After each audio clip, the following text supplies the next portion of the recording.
انا كل ما اعمل فيديو واتكلم فيه عن الزمالك لازم اوجه رساله لكابتن حسين لبيب واقول له كلمه واحده: الصفقات فين يا كابتن حسين؟ لحد دلوقتي النهارده 10 ولا 11 يناير، الصفقات فين يا كابتن حسين؟ بس انا كل ما اشوفك هقول لك الكلمه دي. احنا كسبنا بلاك بولز 3-1. مش هطلع احتفل بفوز على بلاك بولز الموزمبيقي. بلاك بولز ده انا وانت عارفين ان ده اسم مدرسه في موزمبيق، مش فريق كوره. وعلى الرغم من ده بتتكلم النهارده على فريق كان ممكن جدا يتعادل معاك، على فريق مضيع انفرادين وعواد شايل واحده وفي شوطه اتشالت الشوط الاولاني وبيروح عليك بمرتدات. السؤال هنا: ازاي منظومه اللعب بتاعك تسمح لفرقه زي دي ان هي اصلا تعمل عليك مرتده؟ واحد يقول لي يعني هو حرام فرقه تلعبها تعمل عليك مرتده؟ اقول لك لا، مش حرام. مش حرام لما لاعب بيراميدز، مش حرام لما لاعب الاهلي، مش حرام لما لاعب الترجي، مش حرام لما لاعب اتحاد العاصمه اللي هو معايا واحتمال العبه السنه دي في الكونفدراليه. لكن حرام لما لاعب بلاك بولز تعمل عليها مرتده. لكن حرام لما لاعب سماد ابو قير او ابو قير للاسمده ويعمل عليها مرتده، وكان هيحرجني وكان هيتعادل معايا وكان هيكسبني الشوط الاولاني الماتش اللي فات. انا طالع احتفي ببعض اللاعبين، طالع استعيد ذكرياتي مع شيكابالا بالبينيه اللي عملها لزيزو. يا زيزو الاحتفال اللي انت عملته بعد الجون، شوف انت، بص شوف سرعتك. ما هي دي الفايده اللي انا عايزك عشان هتقعد في الزمالك، انك انت في ماتشات معينه هتبقى متقفله وفي التحولات هتاخد واحده زي دي بسرعتك هتفرق، هتروح تجيب لي جون. فانت المفروض بعد الجون ده يا زيزو ما كنتش تروح تحتفل الاحتفال ده كانك جبت جون صعدتنا بيه كاس عالم، لا، تجري على شيكابالا. اول حاجه تعملها تجري عليه تشيله وتقول له تعالى. ايه يا ابني ده؟ ايه يا شيكابالا ده؟ الورد مهما دبر ريحته فيه فعلا. يا شيكابالا انت لو عندك 50 سنه ولا هتعرف تجري ولا هتعرف بس في واحده هتعملها كده تخلينا نوجوه.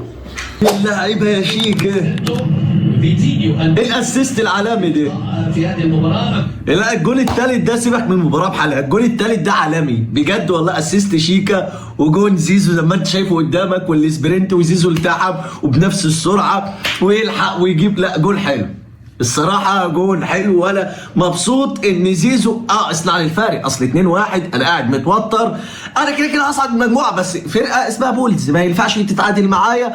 مع العلم هنتكلم في حاجات كتيره داخل المباراه والناس اللي بتتكلم. نادي الزمالك الجول الاول بتاعه اوفسايد مش اوفسايد، ومعانا احداث كتيره. الجزيري هيكمل مع نادي الزمالك، معانا احداث جوه الفيديو حلوه يا ابو الصحاب. النهارده الزمالك يتصدر المجموعه رسميا ويصعد بالكونفدراليه، وبرضك الاهلي رسميا برضك بيصعد من دور مجموعات افريقيا. خلاص المباراه الاخيره مع ارنولد هنا في القاهره، الاهلي هيلعبها، عايز يبقى صداره المجموعه خير وبركه، مش عايز كده صعد رسميا بعد خساره شباب بوليسات قصد ارنولد. فانا شايف من وجهه نظري يا ابو الصحاب ان كده حلو، ده بيبسط جمهوره رغم ان ده في اسوأ حالاته، والزمالك كذلك بيبسط جمهوره هو في اسوأ حالاته فنيا على ارضيه الملعب.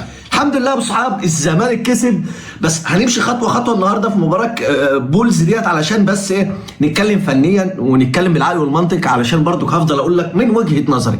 انا شايف يعني جروس كفايه. هتقول لي ازاي انت تقدر تحكم؟ والله انا شايف كفايه، والله العظيم انا شايف كفايه. مفيش جمله، انا مستحوذ سلبي. الاجوان كلها مجهودات فرديه. شيكابالا نزل صنع لك الفارق. الجون الاول اللي احنا هنتكلم عليه لنادي الزمالك بقى اللي هو بتاع الاوفسايد لزيزو ولا لا، زي ما انت شايف الفيديو اللي قدامك. بالفعل هي كره اوفسايد، الجون بتاع حسام اشرف الاولاني بالفعل هي اوفسايد، وهجيب لك صوره هي وثابته زيزو اوفسايد. بس هرجع اقول لك المقوله اللي انا بقولها صح ولا لا. محدش يجي يقول لي هو الزمالك كسب بالتحكيم. ما انا عارف لا يكسب بالتحكيم، بس خسرت بالتحكيم عادي. ولا اول مره يعني اكسب بالتحكيم؟ عادي بكسب بالتحكيم وبخسر كتير بالتحكيم عادي. وهفضل اقول الناس اللي هتتكلم اهو يا عم ما جاب الجون الاول وتحكيم ما فيش فار، انا عارف، بس ليه وعليك عادي. وهفضل اقول ايه يعني المكسب؟ يا ريت طول الماتشات هطلع علينا يا عم انا برشح حكام يا عم، والله ما عندي مشكله. يا ريت هتنيني اكسب بالتحكيم لو انتوا بتسموها، يا رب تنيني دايما اكسب بالتحكيم، ما عنديش مشكله. اصل اخطاء التحكيم بس انا باخدكم على قد عقلكم. ليه؟ اخطاء التحكيم ليه وعليه. كسبت بالتحكيم، الماتش اللي بعده ممكن اخسر بالتحكيم، وبتحصل كتير. فالتحكيم هي المقوله اللي انا بقولها لك، والرساله هي لاخوات الزملكاويه، بلاش بقى نعلق شماعات اهو. الحمد لله كسبنا. اللي فتح المباراه اصلا الجون الاولاني. انا يا ماما هتجيب 3 هنجيب 3 واحد زيك. هتحتفل وتشقلب، الولد زيزو هيرقص الجول. انا بتعالج يا امام، ما تستفزناش. اشتغلت. مبروك يا زملكاويه. الزمالك يصعد رسميا الى ربع نهائي الكونفدراليه بعد ما طرشم بلاك بولز 3-1. ومع احترامنا البلاك بولز طبعا فريق موزمبيقي تعبان وما عندوش ملعب، قال لك نلعب في مصر. مسطوره، ولكن حسام اشرف ثنائيه والولد زيزو جاب جول. يا امام احنا برضه ادرجيه يا امه، مش كده. والاهلي صعد وقعد في البيت.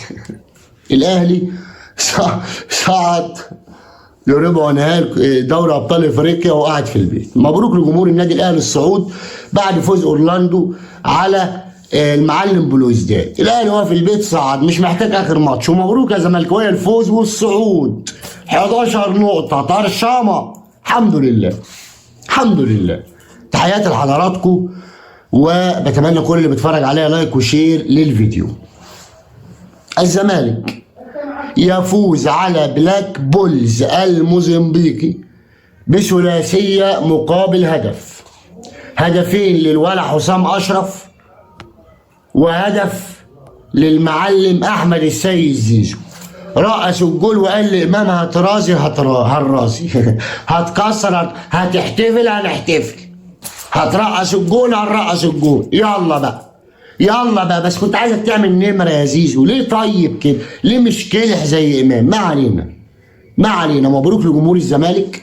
النهارده الزمالك 3-1 والزمالك على الصداره بجداره و11 نقطه في المركز الاول، والدنيا كلها 100 فل و14 وزي الشربات على قلبنا زي العسل.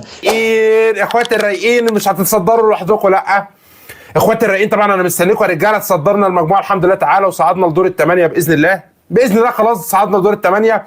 والنهارده وصلنا للنقطه ال11 بعد ما كسبنا الحمد لله بلاك بولز بالثلاثه في الشوط الثاني.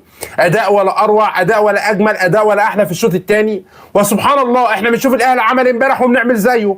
الاهلي امبارح برضه نهى الشوط الاول، كان يعتبر خسران، جه في الشوط الثاني بلع استاد ابيجان بطل كوت ديفوار. النهارده الزمالك داخل الشوط الثاني حرفيا يعتبر تعادل. الدنيا ما كانتش رايقه الى حد ما، كنا متعادلين، ولكن في الشوط الثاني اداء ولا اروع، اداء ولا اجمل، والحمد لله تعالى. غريمي ياخدني من ايدي، غريمي ياخدني من ايدي وقال لي تعالى يا غريمي، تعالى انت اخويا الصغير وانت راجل برضه مصري ومننا وعلينا وكلنا اخوات، تعالى يا عم والله العظيم لاخدك معايا في دور يا عم. يلا بينا لدور ربع النهائي يا عم. يعني انا اصعد دور ربع نهائي في دوري ابطال افريقيا لوحدي يا عم؟ تعالى يا عم. جبر الخواطر حلو، وقام قال لي تعالى يا زمالك يا حلو يا جميل، وقام واخدني في ايده الرايقه وقال لي يلا بينا يا عم. احنا الاثنين نلعبوا دور ربع نهائي وان شاء الله 1-1 علشان السوبر الافريقي باذن الله، وانا بكررها ومصمم عليها باذن الله. 1-1 السوبر الافريقي هيبقى ما بين الاهلي والزمالك. الزمالك النهارده بصراحه لعب جيم ممتاز في الشوط الثاني. في الشوط الاول ما كناش احسن حاجه، جينا في الشوط الثاني النهارده بصراحه الزمالك لعب جيم كويس جدا. الزمالك كان حلو جدا، الزمالك كان فيه جمل. الثلاث جوان الى حد ما مختلفين عن بعض، جمل مختلفه. الجون الاول بري اسيست عالي جدا من عمر جابر علشان يلعبها لاحمد السيد زيزو. احمد السيد زيزو يرفع الكوره، المدافع وحارس المرمى بتوع بلاك بولز دخلوا في بعض عشان تروح لحسام اشرف ويحرز الهدف الاول. الجون الثاني بالنسبه لي جامد جدا يا جماعه. مصطفى شلبي ياخد الكره في مساحه، ودي مستغربه من مصطفى شلبي، رغم ان مصطفى شلبي اخطر واحد حرفيا احنا انتقدناه كزملكاويه الفتره الاخيره، ولكن الراجل بيثبت لنا ان هو عنده حاجه. يعني مصطفى شلبي بيثبت لنا ان هو عنده حاجه. الله يبارك فيكم يا رجاله.